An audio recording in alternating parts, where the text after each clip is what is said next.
On voit bien là que l'avion va partir un petit peu à droite et là ça va fortement lever l'aile à gauche et le vent s'engouffre dessous. Moi, je pense qu'il se pose et qu'il décrape pas du tout. Pour le coup. Là il se met encore plus dans le vent. C'est impressionnant. C'est impressionnant. Voilà. Et là il donne un grand coup de pied et puis il revient sur son axe. On arrive plus vite et on a un peu moins de portance et donc on peut privilégier peut-être une balistique un peu plus soutenue. Ouais. Allez, c'est parti. Alors effectivement, générique spécial aujourd'hui, décryptage. Alors, avant de creuser le sujet sur les vents de travers et de décoder, avec un ancien pilote d'essai, pilote de ligne, un jeune pilote de ligne qui sort de l'école, c'est pas du tout péjoratif quand je dis ça, Antoine, que tu sors de l'école. Instructeur aussi, mais c'est vrai ça. Ouais, ça peut. Ben voilà, on va en parler. On va regarder la première vidéo. Si on s'est bien calé avec la régie, cette vidéo... Roulement de tambour, est-ce que c'est la bonne? On va s'envoler tout de suite pour Dublin. Alors je crois qu'elle date de 3 semaines cette vidéo. C'est un Boeing 737 de Ryanair à latéraux. Eh ben on la voit. La voici. Alors tout va bien là, Alain, il est en finale. On dirait pas qu'il y a du vent. Si on peut faire un arrêt sur image, c'est bien. Alors on peut faire des petites pauses, Martin, ou pas? Oui. Voilà, non, c'est intéressant de faire un arrêt sur image. Alors, ce qu'il faut savoir, c'est que quand on est en finale, on a une hauteur de stabilisation à respecter. Et visiblement, le 737 a respecté sa hauteur de stabilisation, qui est en général de 500 pieds. C'est-à-dire que on n'est pas stable à 500 pieds. Quand je dis stable, c'est stable en trajectoire, stable en vitesse et stable sur l'axe en fait, d'atterrissage. Si on n'est pas stable, on remet les gaz et c'est une obligation pour toutes les compagnies. Là, visiblement, l'avion est stable. Et donc, effectivement, il y a du vent. On voit souffler, on a vu bouger quelques arbres. Donc, il poursuit son atterrissage. Ce qui est normal. Ce qui est normal. Eh ben, on va poursuivre avec lui. Qui est quand même bien en crame, mais c'est vrai que ça... Alors là, qu'est-ce qui commence à se passer, là? Eh bien, pas grand-chose. Pas grand-chose. On voit qu'il y a du vent. Toujours pareil, parce qu'on l'a vu en crabe. Faut savoir. Quoi, un crabe, Alain, tu nous le rappelles rapidement? En fait, c'est comme quand on voit marcher un crabe, on a l'impression qu'il va de travers, mais il va quand même droit. En fait, l'idée, c'est de garder l'axe de piste toujours en vue et de se poser sur l'axe de piste. Et pour se poser sur l'axe de piste, on est obligé de mettre l'avion dans le vent. Et donc avec une limite, je crois, pour le 737 qui est de 33 nœuds de vent de travers. À vérifier. Tu fais le voilà, vent. Moi je fais le vent, je souffle. Voilà. Tu souffles. Donc là, l'avion, là, et le vent est de face. Voilà.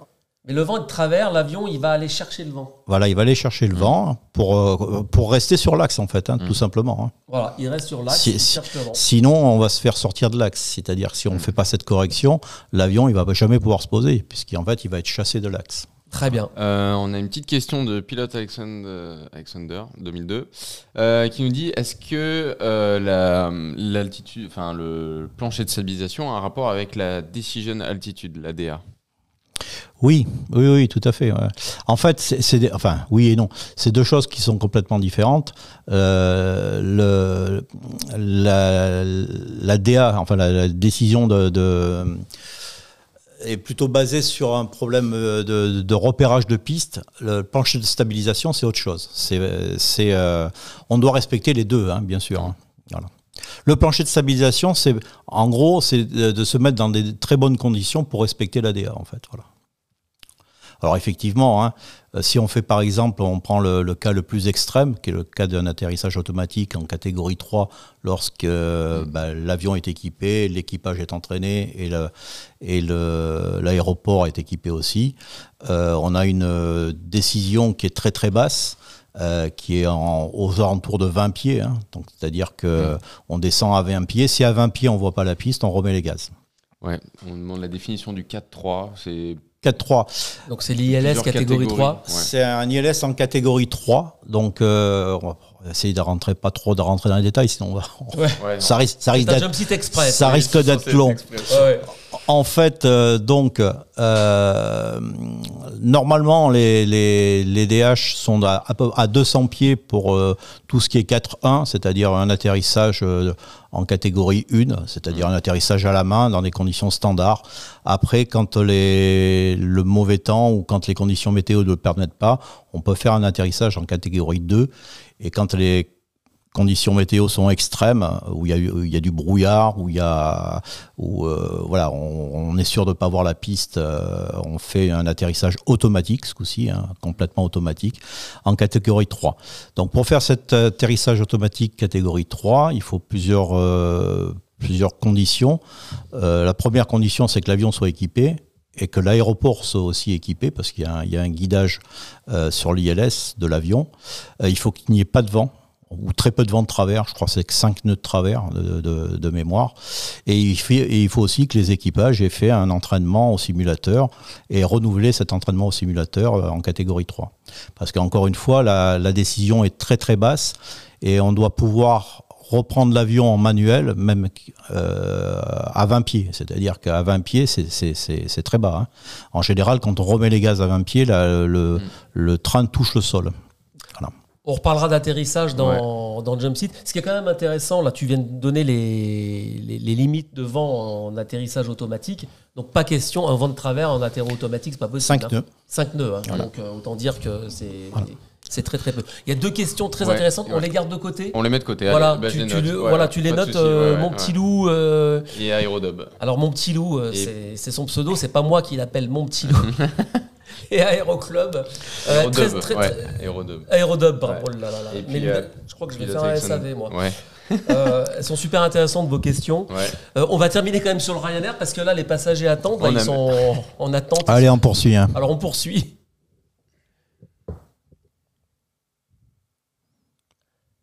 Alors, il a touché la piste et l'aile est partie sur la droite. Alors ça c'est vraiment typique de ce qui peut se passer et c'est très très compliqué à corriger ensuite. Le toucher est bon, il n'y a pas de souci là-dessus. On va voir peut-être. On voit bien que le vent vient de la gauche justement parce qu'il est né à gauche. Voilà, enfin un peu vers nous. Hein. Oui, vers nous pour comprendre, mais depuis la position pilote. Voilà. Depuis la position pilote, donc il est bien stable. Un vient qui vient de la gauche. Il est stable, il poursuit son approche, il n'y a pas de souci là-dessus. Il va toucher la piste correctement. Voilà, toucher et tac. Alors par contre, ensuite ce qu'il fait, c'est qu'il donne un petit coup de manche à droite. Et il met peut-être un peu de pied à droite aussi pour ramener son avion. Et ça soulève l'aile gauche en fait. Et le vent s'engouffre sur l'aile gauche et effectivement ça donne ce problème, parce qu'on voit bien que l'avion quand même a une forte inclinaison après au sol. Alors là, avant de se récupérer. C'est le vent le problème ou là c'est humain là ? Non, c'est le vent. En fait, l'équipage a très bien réagi. Il pose l'avion correctement. À un moment donné, il faut bien remettre l'avion aussi sur l'axe de piste. Donc il faut botter à droite pour mettre l'avion sur l'axe de piste.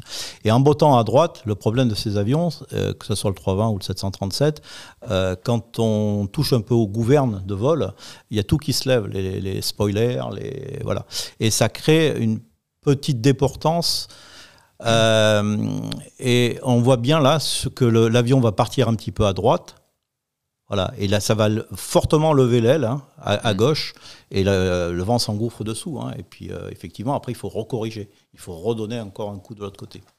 Et cette vidéo, Alain, elle a vraiment buzzé. Elle a fait. Là, on dépasse les millions de vues. Elle a vraiment. Il n'y a pas très longtemps en plus. Il n'y a pas longtemps, ouais. Voilà, alors, Dublin, il y a souvent du vent de travers. Oui, il y a beaucoup de spotters à Dublin. C'est vrai qu'il y a beaucoup de vent de travers. Mais alors, la question, Alain, c'est que moi, j'ai lu. Alors, ces vidéos sont reprises sur Internet, sur les réseaux sociaux. J'ai lu un titre il y a quelques jours comme quoi on était proche d'un crash. Que le pilote a failli perdre le contrôle de l'appareil. Il faut quand même dédramatiser tout ça là. C'est pas. L'aile n'a pas touché. C'est ce que je disais. C'est pas passé loin. C'est ce que je disais en premier, c'est-à-dire qu'on cherche le sensationnel. C'est sûr que par rapport à un atterrissage, on est proche d'un crash, mais il n'y a pas lieu plus que ça de s'inquiéter. Un atterrissage, c'est un crash réussi. Voilà. Comme dit notre ami Jack Green. C'est un peu ça. Oui, je connais bien Jack. Il n'y a pas de souci. Il en a dit d'autres d'ailleurs. Oui, on espère l'avoir un jour dans l'émission d'ailleurs aussi. Jack, on le salue. Il est peut-être caché derrière un pseudo. C'est peut-être mon petit loup. Bon, enfin bref. Alain, alors oui, donc voilà pour cette première vidéo. Avant de passer à la suivante, on a les questions. Oui, on a beaucoup de questions. On les note, mais juste pour bien recontextualiser l'émission, Alain, je m'adresse aussi à toi, Antoine. Hein, le décollage et l'atterrissage, ce sont des phases critiques. On est bien d'accord dans un vol. Ce sont des phases de vol délicates en tout cas. C'est pas mal de choses. Plus le décollage que l'atterrissage. Plus le décollage que l'atterrissage. Alors ça c'est intéressant parce que moi je pensais presque le contraire, tu vois. C'est vrai que le risque du décollage, c'est la panne moteur, notamment perte de moteur. L'atterrissage, donc c'est peut-être plutôt les vents de travers ou les cisaillements. Mais il faut quand même noter que c'est pas là, depuis quelques années, que les progrès dans la sécurité aérienne, ce ne sont pas les phases où il y a le plus d'accidents graves. Si on note les accidents qui ont marqué les esprits ces dernières années, il y a le 737 MAX, évidemment. Il y a le Rio-Paris, bon, ça remonte un peu plus, mais il y a aussi le Malaisian, MH370. Donc, ça veut dire quoi ? Ces phases sont délicates, mais pas plus dangereuses que ça. Et pourquoi, aujourd'hui ? Il y a eu des progrès qui ont été... Les machines, peut-être ? Non, je pense pas. Après, il y a des séries. Hein. On va peut-être avoir une série d'incidents ou d'accidents avec des vols en altitude. Et puis l'année d'après ou dans 2 ans, ça sera une série de vols qui auront des problèmes au décollage ou à l'atterrissage. Il y en a eu un, hein, à Lima il y a quelques jours, il y a un 737 d'ailleurs, hein, qui s'est posé. Qui était au décollage, hein, qui a percuté un camion de pompiers qui traversait la piste. Hein. Ouais. Voilà, donc ils ont eu beaucoup de chance. C'était un 320. C'était un 320. Hein. 320 c'était au décollage.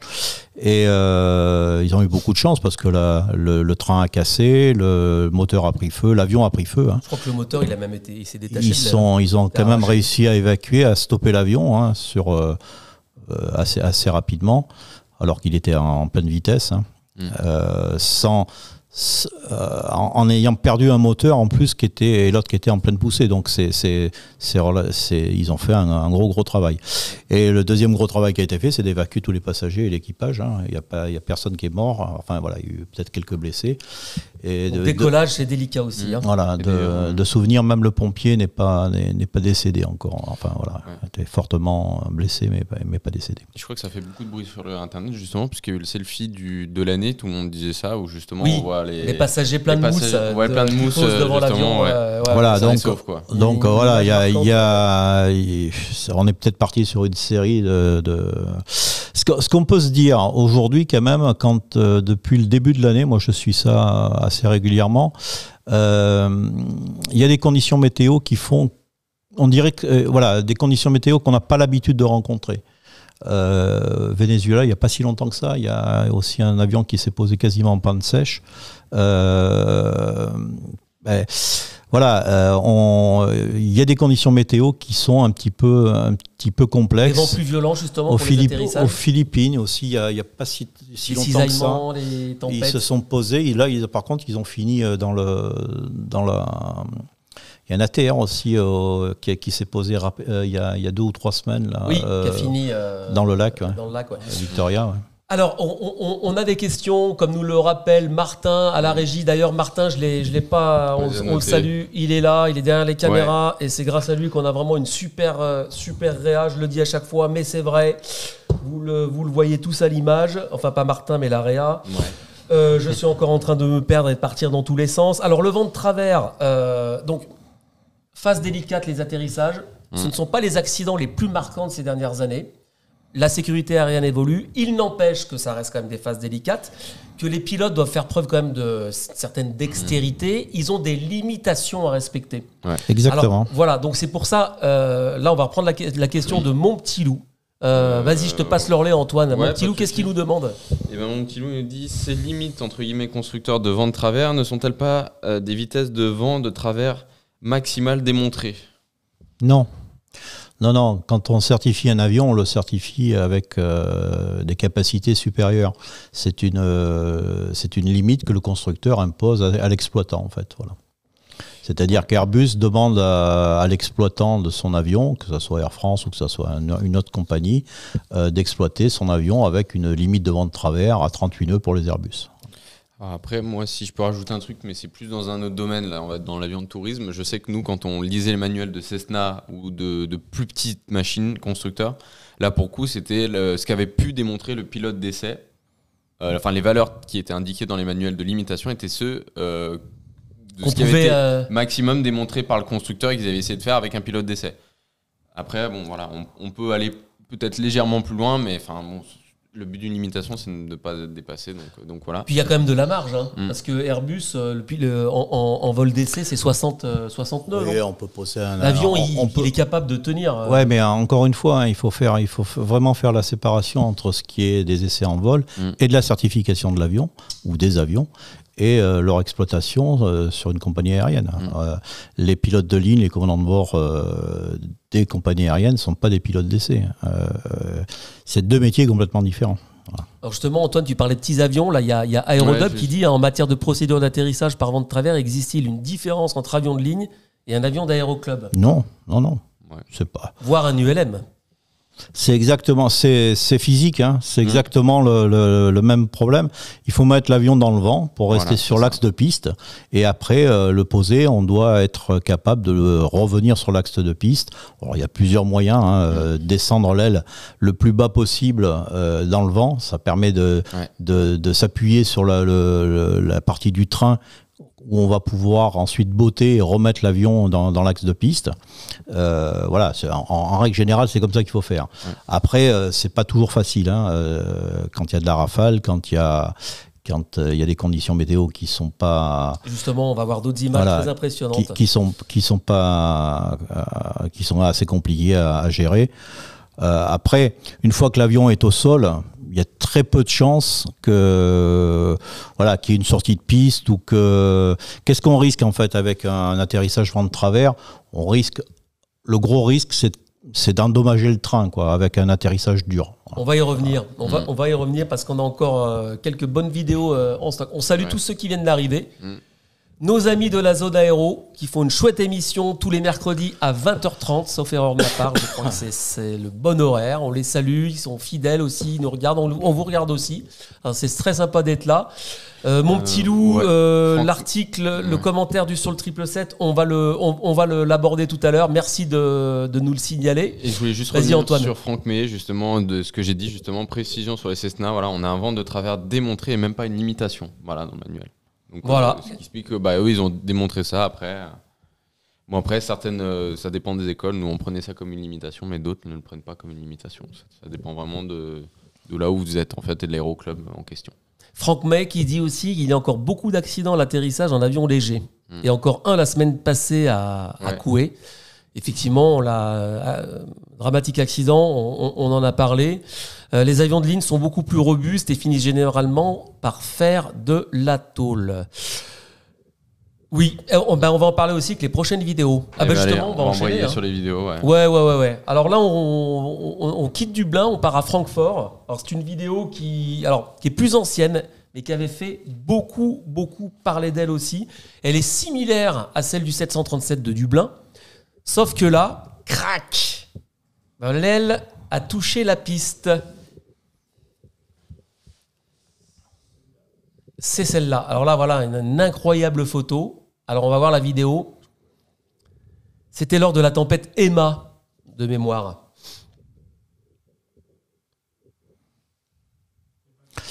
Il n'y a pas de son, c'est pas grave. Vas-y, Alain. C'est important de voir quand même que l'avion est stabilisé. Hein. Encore une fois, j'insiste là-dessus.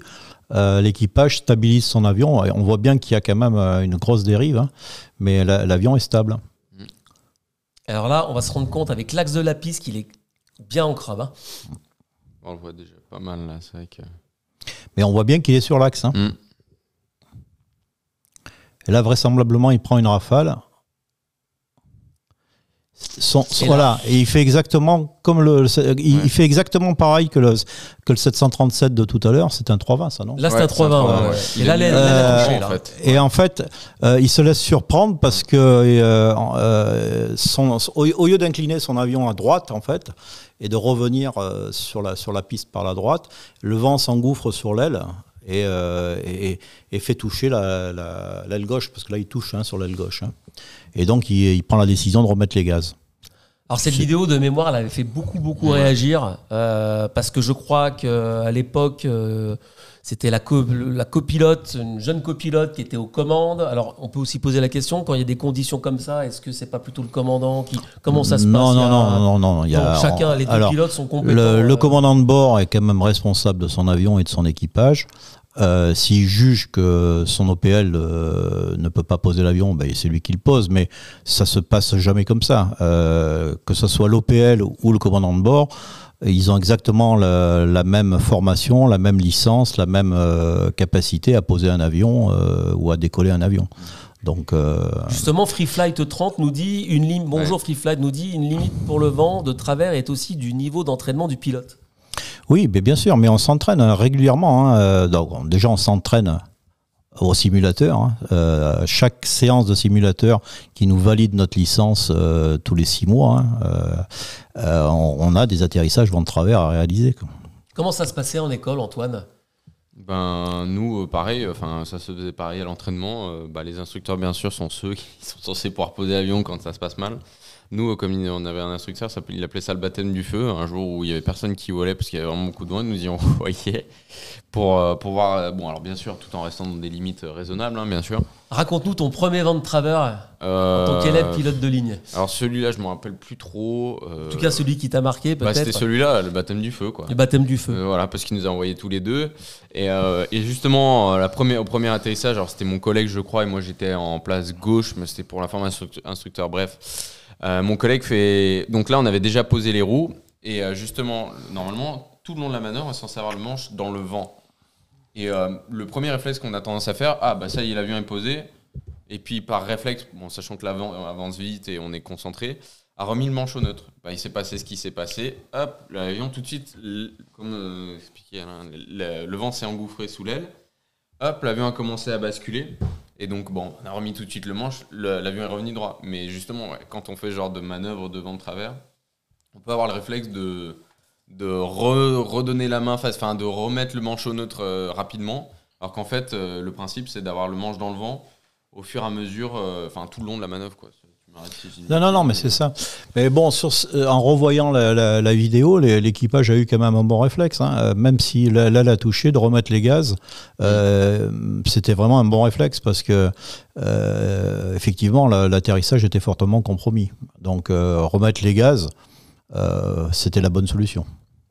On a des questions sur le chat. Ouais. Antoine. Alors, Franck May. Franck May. Alors, Franck May, lui, nous a plutôt expliqué. Donc sur le C172 de mémoire, le vent de travers démontré, T12, donc ça on a entendu parler.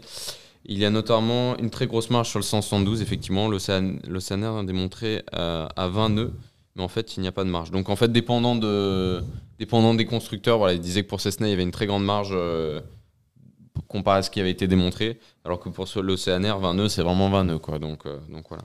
Souvent ce qui peut arriver pour démontrer ce genre de choses, je sais que nous en fait, ils nous disaient que, en tout cas en école, que en fait la limite était vraiment aussi la gouverne, c'est-à-dire quand on a le pied en plein débattement, en fait, si on peut plus actionner la gouverne plus loin que ce point-là, justement, on peut pas résister plus loin que ça. C'est un peu ce qui se passe sur le 320 là. Il est au débattement maxi, voilà. Et il part quand même à gauche, donc c'est pour ça que la remise de gaz est quand même très très bien vue. Ouais, là. Sinon là il sort de piste et il se crache. Puis quand l'aile touche, on doit le sentir, non ? Enfin, ça doit. Non, pas forcément, pas nécessairement, non. Là, d'accord. Ouais. En tout cas, en résumé, ces deux exemples qu'on vient de voir là, entre le Ryanair à Dublin, le 737 et la 320, ça veut dire que en vent de travers, on peut toujours, jusqu'au dernier moment, même après le toucher des roues, on peut se faire piéger. C'est surtout après le toucher des roues qu'on peut se faire piéger, parce que en fait, on est très concentré sur l'approche, sur la stabilisation et le toucher des roues. Et c'est après où il faut être encore plus vigilant et essayer de garder l'axe de piste. Alors plus l'avion est lourd, plus c'est facile. On va peut-être voir un 380 se poser tout à l'heure là. On va voir un avion très lourd. Voilà. Après il suffit juste de le remettre dans l'axe de piste et puis ça marche bien, quoi. D'autres questions sur le chat? Après on a Franck May qui nous confirmé en disant qu'Angoulême ils ont les deux, ils ont un DR400 un Océanair et un Cessna, et le Cessna supporte mieux le vent de travers. Bon voilà, ça dépend un peu de la construction. Et justement, en rajoutant à ça, si c'est une aile haute ou une aile basse, c'est différent. Voilà, c'est ça justement, on avait une question. qui était assez intéressante. Il faut que je la retrouve. Ça serait moins spectaculaire avec un avion aile haute ou pas? Voilà. De Alfred. De Alfred. Spectaculaire, avec un avion à aile haute, je crois qu'il y en a, il y a un ATR qui se pose. Ouais. Alors peut-être que tu voulais dire Alfred par rapport à l'aile qui vient frôler la piste, c'est ça? On s'en rendrait moins compte avec un. Disons que c'est plus l'aile est basse et plus on a des chances de toucher l'aile, quoi. En c'est gros, pour ça d'ailleurs que le 737 a des limites de vent de travers inférieures au 320. Plus bas, ouais. Je crois que c'est pour ça. Parce que les moteurs c'est 32 sont le 737. les groupes turboréacteurs sont plus bas. Et l'aile est plus basse. Donc il y a une différence de 5 nœuds entre le 320 et la limitation. Entre le 320 et Vraiment le micro, et le 737. Alors, on va avancer, vous êtes d'accord? Il y a une remarque très intéressante de la zone aéro, on va y revenir. La glissade n'est plus au programme. Et pourtant, c'est une porte d'entrée au crabage, décrabage. Parce qu'en fait, il y a plusieurs manières quand même de gérer un vent de travers. On peut décraber avant le toucher des roues, on décrabe par le toucher des roues, il y a les approches en glissade, on va y revenir, mais c'est très intéressant. Alors, on enchaîne avec la prochaine vidéo, vous êtes d'accord? On parle de lourd. Il y a des compagnies qui ne demandent de pas décraber du tout, quoi, de poser l'avion. Air France, par exemple, toi qui étais chez Air France. Non, pas forcément, mais il y a des compagnies où il n'y a pas de décrabage, c'est-à-dire que le toucher de roue qui remet et l'inertie de l'avion qui fait que l'avion ensuite après c'est juste un guidage. Voilà. Par contre, les trains dérouillent quand même. Ouais, c'est clair. Ouais, alors on a une question justement par rapport à ça. Est-ce qu'un avion il est inspecté après? Alors on va y revenir, je te la poserai après. Justement, toucher des roues, avion lourd, décrabage costaud. On va tout de suite regarder la vidéo. Alors celle-là aussi, elle avait fait beaucoup de vues. Je me souviens qu'elle avait été même reprise dans les JT en France et ailleurs certainement. C'est l'A380 de Etihad, c'est ça, Antoine? C'est à Nice, ça, non? Ah non, c'était à Londres. À Londres. Ouais, c'était à Londres pendant la tempête Denis. Voilà. Bon, déjà, on est dans des conditions extrêmes, mais encore une fois, Etihad, c'est Etihad, ouais. Mais encore une fois, sa conduite est bonne, hein, l'avion est stabilisé. Alors je rappelle le contexte que la tempête Denis frappait la Bretagne et l'Angleterre avec des rafales de vent de plus de 130 km/h. Hein. C'était en février 2020. Et je crois que j'ai disparu de l'image. J'ai entendu un clac. Et là, l'atterrissage du 380, c'est le 15 février 2020. Voilà. Donc là, tout va bien pour le moment. Il est stable et en inclinaison. On voit bien la gouverne derrière. Si vous regardez là. Je pense ou pas. Ah ici. Alors, va-t-il décraber avant ou non, je pense qu'il se pose et qu'il décrabe pas du tout. Hein. Pour le coup. Là, il se met encore plus dans le vent. C'est impressionnant. Voilà. C'est impressionnant. Tac. Voilà. Et là, il donne un grand coup de pied et puis il revient sur son axe. Tu peux mettre en pause, Martin, ou pas? On est en direct. Hein.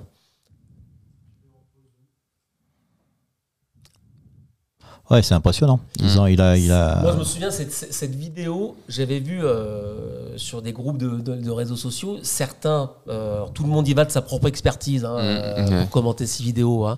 Moi, j'ai lu des commentaires de personnes qui affirmant que le pilote là avait fait une grosse connerie. Ouais. C'est-à-dire qu'il est allé vraiment dans le dur.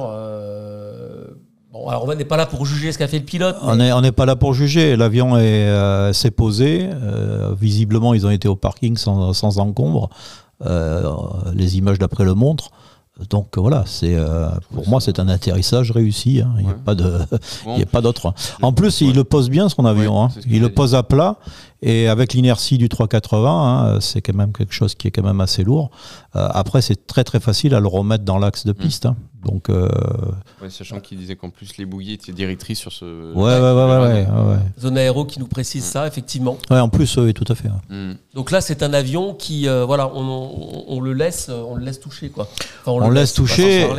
Et après, de toute façon, avec la roulette de devant, enfin, ce qu'on appelle le roulette de nez. Hein, on le remet dans l'axe. Hein, c'est directeur en plus. Donc, alors qu'il faut souligner quand même. Mais c'est un très bel atterrissage. Hein. Non, et puis je trouve qu'il va bien step by step. On va vraiment, vraiment prendre son temps pour que ce soit bien fait. Quoi.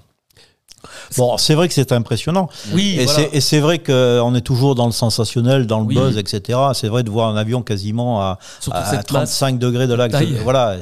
En plus, le 380, c'est un très gros avion, donc c'est très très impressionnant. Mais bon. Et ouais. Et moi, je tiens même à rajouter un truc, c'est Vas-y, qu'il Antoine. faut se dire qu'en tant que passager, on voit la piste du côté droit. Ils doivent, je pense qu'ils doivent apercevoir la piste. Et ça va aussi, même depuis l'avion, ça va être Surtout, assez ouais. impressionnant aussi. Ça doit être impressionnant. Alors, il faut quand même, tu parlais de sensationnalisme. Faut quand même noter que là, ces images sont aussi filmées au téléobjectif. Je pense que ça renforce aussi Ça écrase un peu, ouais, l'écrasement ça écrase un peu, oui. voilà. Mm. Alors, je sais pas comment ça s'est passé à bord.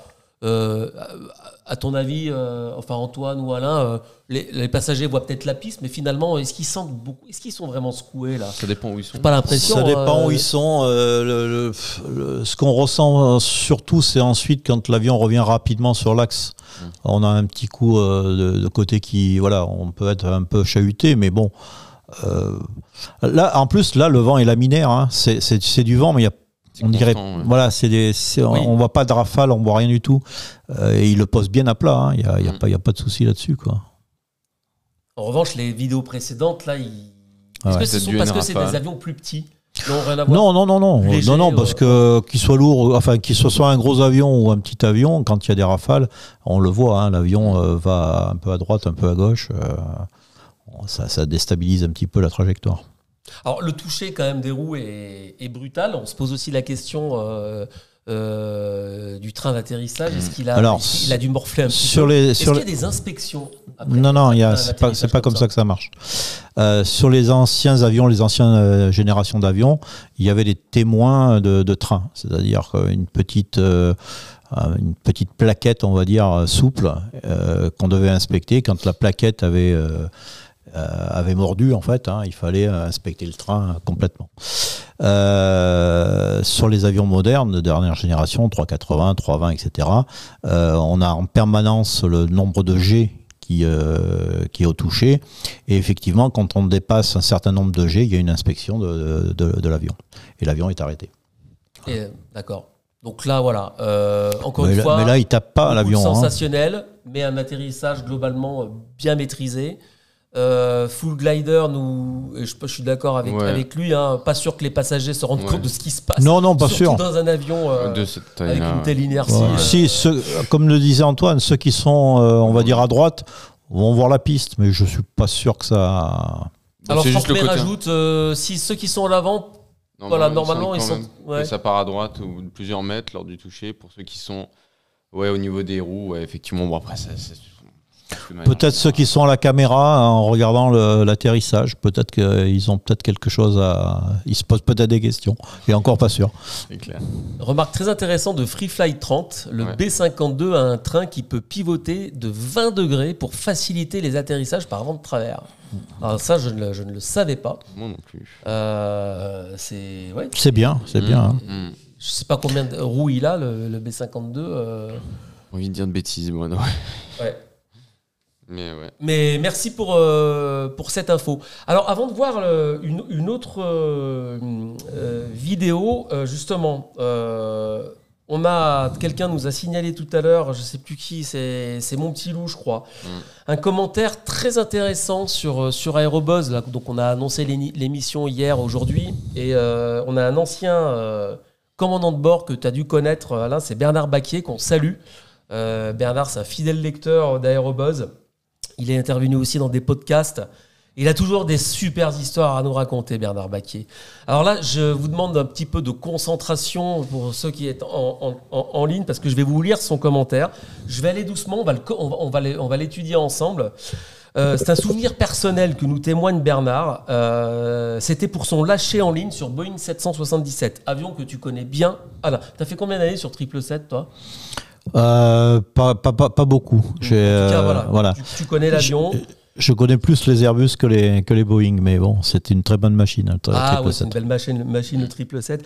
Donc Bernard Baquier se rendait à Washington donc pour son lâcher, et en phase finale, en milieu d'un gros trafic, l'équipage est informé que la piste est-ouest est fermée. Voilà. Alors il nous dit, je me souviens plus de la cause, voilà, ça remonte à quelques années. L'embêtant, c'est que le vent était du 270 pour 45 nœuds. Donc 270, la direction, et vitesse du vent 45 nœuds. On est bien au-dessus des limites, là, enfin bien au-dessus, en tout cas on est au-dessus. Et seul restait disponible la piste nord-sud, exactement, qui est évidemment à 90 degrés de la direction du vent. Parce que la nord-sud, c'est la 360 et la 270, c'est plein ouest. Ou est, voilà. Le contrôleur en charge de me donner le blanc-seing au retour à Paris me posa la question « Qu'est-ce que tu fais ?» On s'y croirait avec Bernard Baquier. « Tu y vas ou tu dégages ?» Je lui ai répondu « Le vent de travers démontré est de 38 nœuds. Ça ne fait que 7 nœuds d'écart. J'y vais. » Le contrôleur me répond « C'est toi le commandant de bord. Up to you. » On y est, hein. Là on est au poste. Hein. Il faut expliquer, alors Bernard Baquier rappelle, il faut expliquer que le vent de travers était, alors il emploie l'imparfait parce que, bon, bref, donc voilà, il dit j'emploie l'imparfait parce que mon fils aîné m'a dit que les règles avaient changé. D'accord. Alors, il faut expliquer que le vent de travers était démontré lorsque les pilotes d'essai n'ont pas été confrontés à pire, c'est ce qu'on disait tout à l'heure, Alain. Et c'est un fait que beaucoup oublient. Les pilotes de ligne sont parfois confrontés à des situations que leurs homologues n'ont pu connaître en essai parce que tout simplement les terrains de jeu des pilotes de ligne sont bien plus vastes que ceux des pilotes d'essai. On peut s'arrêter là déjà. Qu'est-ce que tu en penses, Alain ? C'est des problèmes de certification et oui, on peut le voir comme ça. C'est-à-dire que c'est vrai que quand on certifie un avion sur la région toulousaine, on a aussi l'habitude de la météo qui... Après la certification d'un avion, on va aussi le tester par temps chaud, on va aller sur des terrains que même les compagnies aériennes ne pratiquent pas. Donc c'est pas faux, c'est-à-dire que l'exploitant Air France, puisque c'était Air France dans ce cas-là, va sur le monde entier. Donc un pilote d'Air France, il va poser son avion ou ses avions sur le monde entier. Donc ça c'est clair. Il va connaître beaucoup plus de terrain que le simple pilote d'essai qui va effectivement certifier son avion. Après, encore une fois, je le répète, c'est deux métiers complètement différents. Et le commandant de bord est responsable et c'est lui qui décide en fin de compte de ce qu'il va faire. Donc si notre ami a décidé de s'opposer, c'est qu'il pensait qu'il pouvait se poser sans mettre en danger ni son équipage, ni les passagers, ni son avion. Donc voilà. Alors justement, on continue. Donc parfaitement concentré, je m'alignais en finale de la 36. Le cockpit sur les balises de gauche. Le copilote était plus jeune, il avait fait que de l'A340. Et n'avait donc pas l'expérience que j'avais déjà accumulée sur 707 et surtout sur 747. Cru bon de m'avertir, mais tu peux rester le nez sur la piste. Je préférais ne pas lui répondre car la piste approchait et je la voyais, non pas dans mon pare-brise, mais dans celui du copilote, tellement était importante la dérive. Donc on imagine là qu'ils étaient vraiment en crabe, en joli crabe, voilà. Quand la sonde automatique m'annonça 30 pieds, j'ai doucement décrabé en appuyant sur le palonnier droit et tournant en même temps le volant vers la gauche. Lorsque je fus pile au centre, avion parfaitement aligné avec le nord et que la sonde m'annonça 5 pieds, j'ai poussé un peu sur le manche pour jeter la machine par terre. Ce fut un atterrissage ferme. J'ai un peu regretté de n'avoir pas joué jusqu'au bout, me disant que j'aurais pu faire un kiss landing, mais c'eût été au prix de risquer d'être un peu déporté à droite de la ligne médiane. J'avais donc validé un atterrissage par vent de travers de 45 nœuds, mais bof, mes chefs ne relevèrent pas la chose. Ils ne se seraient manifestés que si j'avais loupé mon coup et que le contrôleur eût porté le PET. Et je vais vous dire, même MyAirBuzz n'en avait pas parlé. Bon, je suis en train de le lire. C'est un peu de l'impro, désolé, je lis quasiment en direct le SMS. J'avais pas lu le commentaire avant l'émission.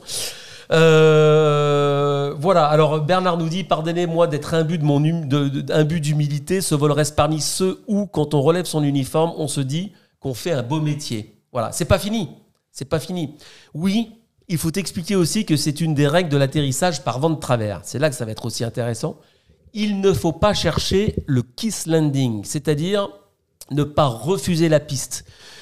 Car de ce temps, l'avion continue d'être déporté par le vent. Qu'est-ce que tu en penses? Oui, tout à fait. Tout à fait. On risque de quitter la position au-dessus de la ligne médiane. Et donc, le corollaire est que, en voulant revenir vers le centre, vous appuyez sur le palonnier. Et c'est là que c'est pas bon. En effet, l'appareil étant à faible vitesse, flirtant même avec la vitesse minimale de contrôle en vol, en mettant du pied, vous créez un roulis induit. C'est un peu les 2 vidéos qu'on a vues tout à l'heure. Hein. Le résultat ne se fait pas attendre. L'avion n'est plus au milieu de la piste et les ailes ont quitté l'horizontale. Exactement. Et c'est là que ça devient scabreux et qu'on se dit que ces jouets ne sont pas à mettre entre toutes les mains. Quelle belle fin de commentaire. Désolé, c'était un petit peu long. J'espère que j'ai été clair dans ma lecture. Ça résume bien ce qu'on a vu en début d'émission sur les avions avec les ailes qui ont frôlé ou touché la piste. Tout à fait. Après, moi, si je devais rajouter quelque chose là-dessus, donc effectivement, heureusement qu'il n'a pas cherché le kiss landing, parce que ça, c'est effectivement problème, un gros problème. Il aurait pu sortir de piste. Après, s'il en parle aujourd'hui, c'est que c'est un événement qui l'a marqué. Et où il a raison, c'est que s'il avait raté son affaire, il en aurait entendu parler. Donc ça, c'est clair. Mais est-ce que c'est quand même osé? Il y a des limitations, on en parlait tout à l'heure, à respecter. Là, il est allé, il a osé. Bon, c'est pas non plus une marge. Je pense qu'il y a quand même. Il y a des marges. 45 nœuds, c'est énorme, mais il y a des marges. Mais bon, après, il faut regarder le contexte.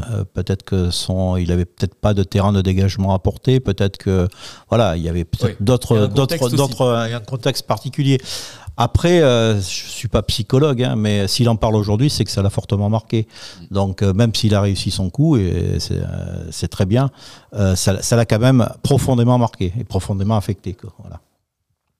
Bon, je suis rassuré. M. Chauve-souris me dit que c'était très clair, la lecture du message. Merci, M. Chauve-souris.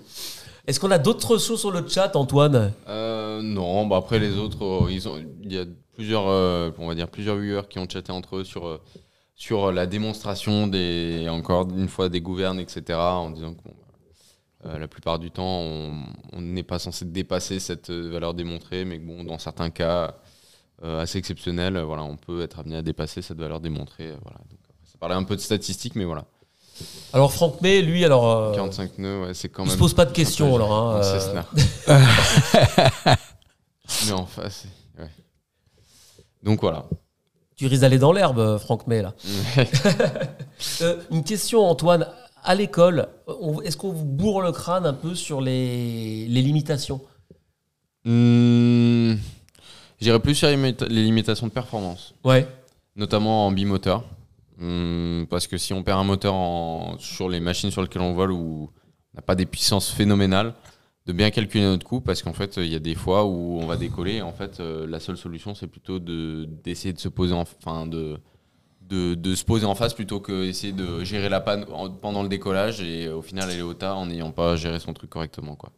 Donc c'est plutôt gérer la limitation moteur plus que devant de travers, même si bon, on connaît bien ses limites démontrées, ou en tout cas ou les limitations en elles-mêmes. Donc voilà. Et dans les compagnies, Alain aussi, est-ce qu'il y a un gendarme des limitations? Ah ben tous les vols passent à l'analyse. Non, c'est pas monitoré, c'est que tous les vols, alors pour Air France, tous les vols sont analysés. 100% des vols sont analysés. Et quand donc il y a des marqueurs qui sont mis en fonction de la stabilisation, en fonction etc. Quand il y a un marqueur qui sort rouge ou orange, le vol est analysé. Et s'il n'y a pas eu de confirmation de la prise de conscience de l'équipage qu'il y a eu un problème, à ce moment-là, l'équipage est convoqué par l'analyse des vols pour regarder, pour débriefer leur vol. Et ça peut aller même un peu plus loin. Si le problème est un peu plus conséquent, on remet l'équipage dans un simu et on lui refait son approche ou son décollage. On rejoue l'incident, quoi. Voilà. Donc, et encore une fois, tous les vols sont analysés à 100%. Tout à l'heure, Zone Aéro nous parlait aussi de glissade. On peut aussi. Oui, mais ça, c'est bien en ULM quand il n'y a pas trop de bien. vent. Oui, c'est En bien. avion. En avion, c'est un petit peu compliqué. Ça dépend. Les avions sont lourds hein, quand même, hein. Mais on peut faire une glissade, bien sûr, pour attraper un plan. Mais encore une fois. Ce qu'on peut se permettre sur de l'avion léger quand on est en aéroclub, etc., c'est une chose. Ce qu'on se permet quand on est sur un avion de ligne, c'est d'être sur la procédure ou sur l'approche à vue si on fait une approche à vue, mais en respectant les critères de stabilisation. La glissade n'en fait pas partie, quoi. Donc, voilà. À l'époque, Alain, où tu étais chez Airbus, donc ingénieur navigant, pilote d'essai. Ouais, j'étais mécanonave, enfin ingénieur d'essai. Ouais. Voilà, t'as un souvenir là sur des essais de vent de travers, non vous avez poussé un peu aux limites. On en a fait beaucoup, hein, bien sûr. Ouais. Moi, j'étais plus spécialisé sur les hélicos, donc vent de travers sur les hélicos, ça n'existe pas. Donc, mais parce que oui. Fatalement, on se met dans le vent. Souvent, ouais. Et non, mais bien sûr. On continue. Alors, on a encore quelques vidéos à vous montrer. Alors là, on s'est intéressé justement, on est toujours sur le vent de travers, à un aéroport qui est vraiment en proie, enfin sujet au vent de travers quasiment quotidiennement. C'est l'aéroport de Madère. Tu t'es posé à Madère Il y a très longtemps, ouais. très longtemps. Ouais. Alors, Alain, Martin, je crois qu'on a quelques vidéos. Alors voilà, encore Ryanair. On ne le fait pas exprès. Hein. Donc Madère, c'est particulier quand même. Hein. C'est un aéroport. Alors Madère, il faut une qualif spéciale pour se poser là-bas. Voilà. Alors Madère, il y a de la reconnaissance terrain à faire. Alors il y a très peu de terrain. Je crois que il fait partie du top 10 hein, des terrains les plus compliqués où on a besoin déjà d'une qualification pour aller c'est-à-dire qu'on a. Il y a Hong Kong. Non, quand même pas. Je le regarde se poser déjà. Oui, alors on va voir, c'est parce qu'on en a plusieurs. Alors je sais plus celle-ci, s'il se pose ou s'il remet les gars. Alors à Madère, il y a déjà la piste est courte. Elle fait 2700 mètres si mes souvenirs sont bons. Ouais. Elle n'est pas si longue que ça. D'ailleurs, voilà, il repart là. Voilà, et là il remet les gaz. Il y a un effet thermique, c'est-à-dire qu'on a à droite on a l'eau. Et à gauche, on a il fait chaud, hein, on a le relief, quoi. Donc ça dégueule. Et donc il y a des rabattants qui sont énormes et il y a beaucoup de turbulences. Je me rapproche du micro. Il y a beaucoup de turbulences et effectivement beaucoup de vent. Et à Madère, il y a surtout du cisaillement de vent. Alors sur les cisaillement, voilà, par rapport au vent de travers. Alors c'est encore autre chose. Le cisaillement de vent par rapport au vent de travers, c'est le vent qui change de direction brutalement. C'est-à-dire ça, que alors, non, pas tout à fait. Pas tout à fait. Parce que les avions modernes sont équipés d'un wind shear. Et lorsque le wind shear est enclenché, eh bien, il faut remettre les gaz. Hein. C'est une procédure qui s'appelle le wind shear TOGA. Donc, on ne cherche pas à comprendre. Le wind shear, c'est pareil. Le wind shear se met en route et on passe la poussée sur TOGA et on maintient les ailes à plat et on monte. Voilà. Et ensuite, on rentre les traînées, etc. Mais voilà, Madère, c'est un petit peu ça, c'est-à-dire que c'est très compliqué.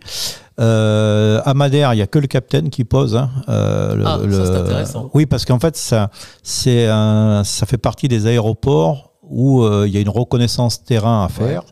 Ce sont des volontaires qui vont là-bas. Alors peut-être pas pour Ryanair, je ne sais pas, hein, mais ce sont des gens qui sont volontaires. Par exemple, chez Air France, il y a Florence, qui est un terrain qui est très court, il y a Calvi, voilà. Ah oui, Calvi, il y a du vent aussi. Qui est assez compliqué à faire. Donc ce sont des gens qui sont volontaires. Et avant donc d'aller se poser à Calvi, ou c'est pareil pour Madère, hein, ou d'aller se poser à Florence, on passe au simulateur et on fait une séance simulateur, des fois 2, des fois 3, pour être qualifié pour aller se poser sur le terrain. Et que ça soit donc pour Air France Calvi ou que ça soit Florence, c'est le commandant de bord qui pose l'avion. Alors, j'avoue que je ne savais pas qu'il fallait certains terrains, il fallait y aller, était basé sur le volontariat. Alors, ouais. Alors, ça dépend des compagnies. Ça dépend des compagnies, certainement. Ouais. Hein, ça dépend des compagnies. Antoine, spontanément, tu serais volontaire pour aller à Madère ? C'est intéressant. Moi, il y a Innsbruck aussi qui était assez intéressant aussi.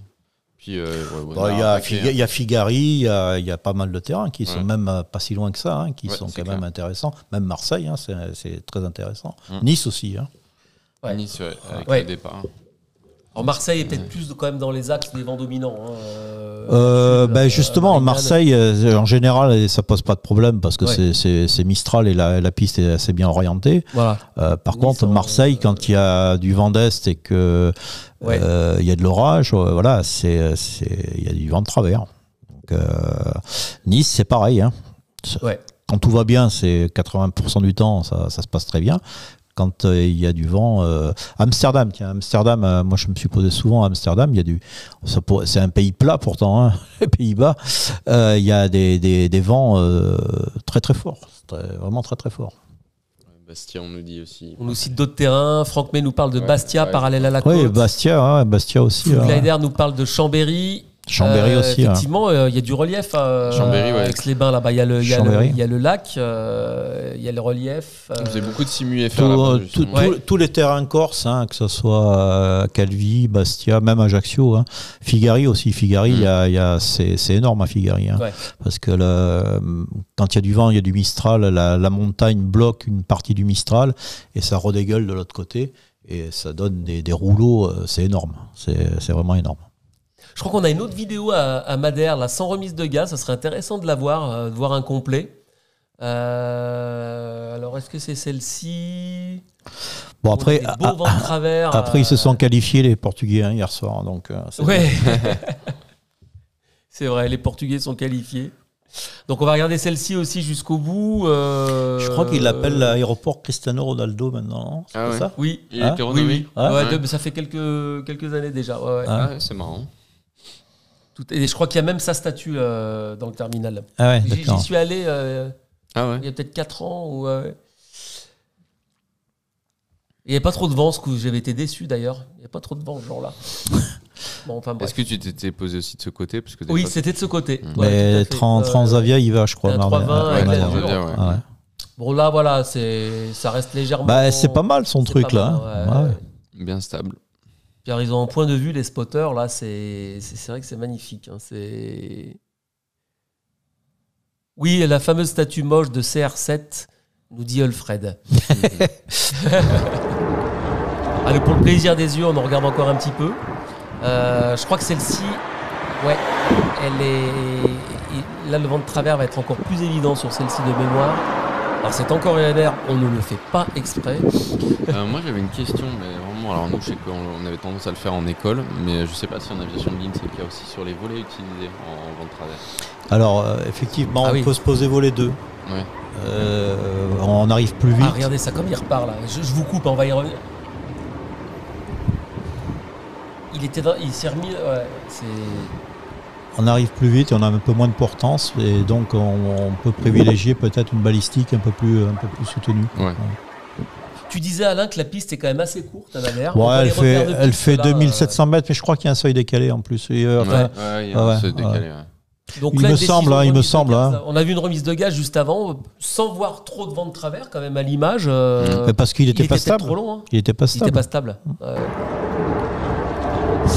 Passionnant.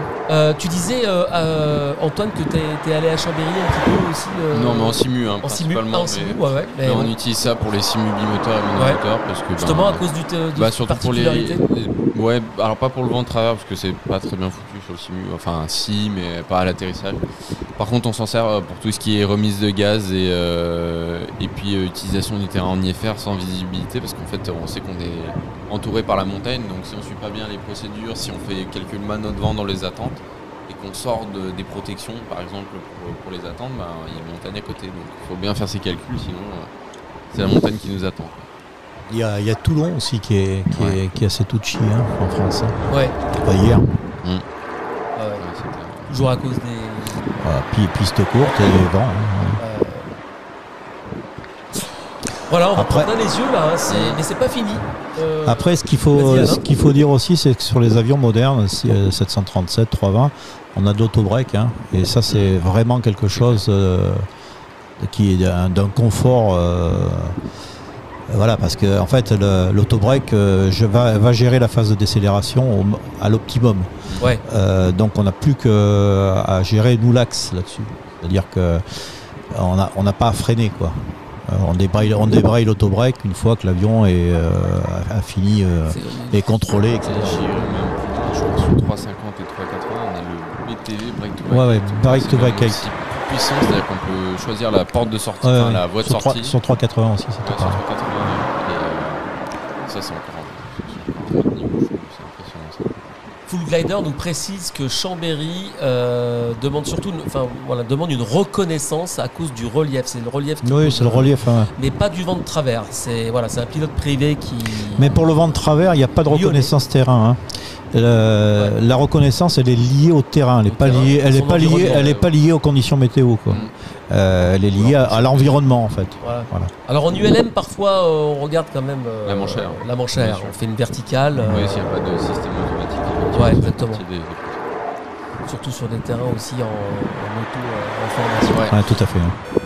Merci à tous de nous avoir suivis. On se retrouve très bientôt sur le Jump Seat, sur Twitch. Alors n'oubliez pas d'activer la petite cloche sur le compte Twitch pour être averti des prochaines émissions et pour nous suivre en direct. À bientôt.